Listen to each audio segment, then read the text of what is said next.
अस्सलामुअलैकुम रहमतुल्लाहि व बरकातुहू। उम्मीद करती हूँ आप सभी मानव सेहत की बेहतरीन हालत में होंगे।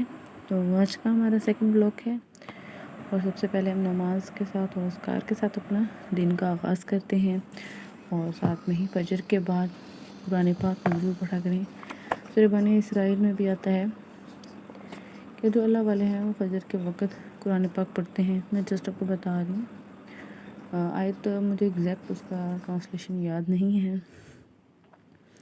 तो फजर के बाद लाजमी कुरान पाक पढ़ना चाहिए। 1 पेज पढ़ लें, 2 पेज पढ़ लें, जितना आपको टाइम मिल रहा है। 1 रुकू पढ़ लें, 2 रुकू पढ़ लें, ज़्यादा पढ़ सकते हैं तो ज़्यादा पढ़ें, बहुत अच्छी बात है। तो उसके बाद फिर मैंने पापा के कपड़े प्रेस करने थे तो मैं वो प्रेस करने लगी थी। और कभी कभी पहले प्रेस कर लेती हूँ तो फिर कुरान पाक पढ़ने के बाद डायरेक्ट वॉक पे चली जाती हूँ मैं ऊपर छत पे। और जिस दिन प्रेस करने होते हैं उस दिन प्रेस करके फिर छत पे चली जाती हूँ वॉक करने के लिए।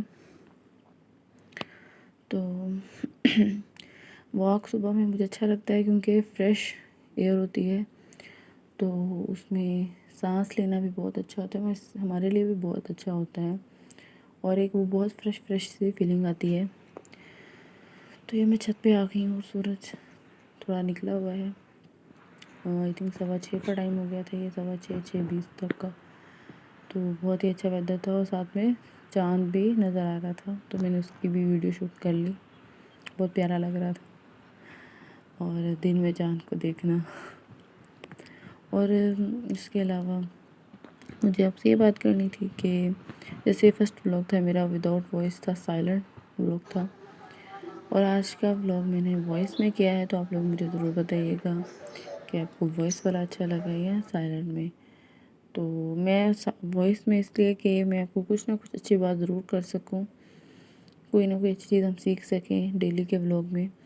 और ये मैं अपना ब्रेकफास्ट बनाने लगी थी। 10 बजे का टाइम है, 10 बजे मैं अपना ब्रेकफास्ट करती हूँ।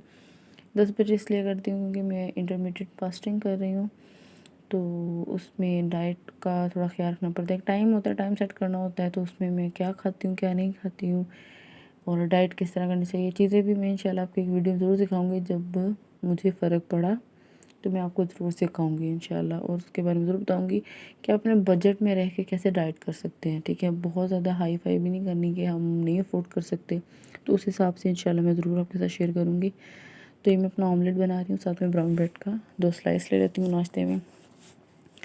और अगर मतलब साथ में सैलड हो यानी खीरा वगैरह तो मैं वो ले लेती हूँ। अगर वो ना हो तो फिर मैंने साथ में अपने शामी टिक्की ले ली थी एक। तो मैं अपना ऑमलेट बनाऊँगी और साथ में शामी बनाऊँगी और ब्रेकफास्ट मेरा रेडी हो जाएगा। तो व्लॉग में मेरा व्लॉग बनाने का मकसद ये है कि लोग तो बहुत ज़्यादा व्लॉग बनाते हैं जिसमें बहुत ज़्यादा फजूल टाइम वेस्ट और फजूल चीज़ें मतलब दिखाई जाती हैं, जिससे ना हमें कुछ फ़ायदा होता है ना कुछ और, तो उल्टा नुकसान ही होता है, हम गलत चीज़ें सीखते हैं।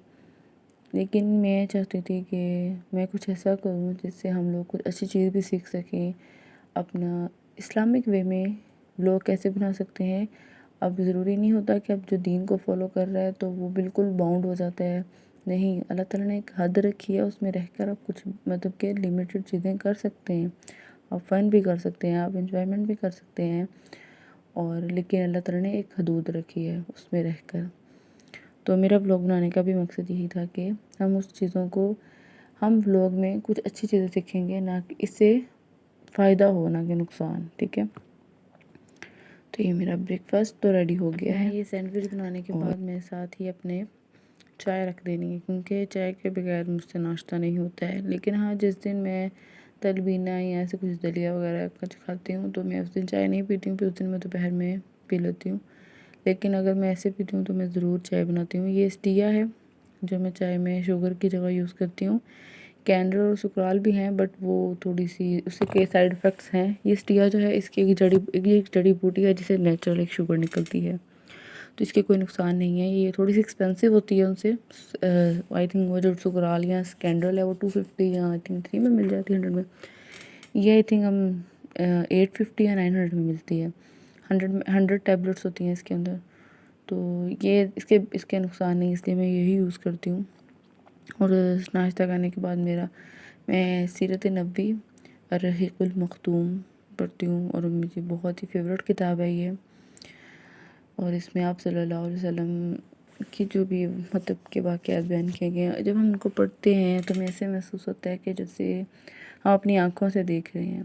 तो मैं ज़रूर सबको रेकमेंड करूँगी आप लोग ज़रूर सीरत नबवी का मुताला करें, क्योंकि ये हमें दिखाती है कि हमारे लिए हमारा हीरो कौन है, हमारे नबी हैं, और हमारे लिए रोल मॉडल भी हमारे नबी और हमारे सहाबा हैं।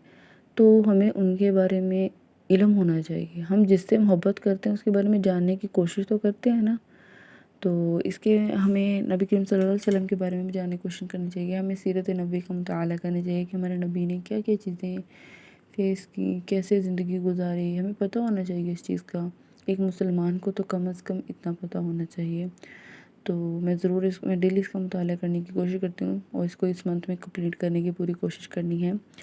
तो उसके बाद फिर मैंने दोपहर का खाना खाया था, उसकी मैं वीडियो शूट नहीं कर पाई। तो और उसके बाद फिर मुझे बाज़ार जाना था।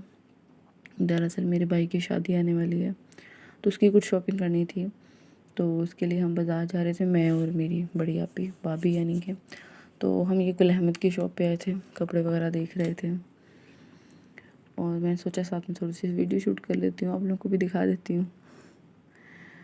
और यहाँ से मुझे कोई इतना ख़ास पसंद नहीं आया। गुल अहमद का कपड़ा अच्छा होता है, बट मुझे प्रिंट जल्दी पसंद नहीं आता है इनका।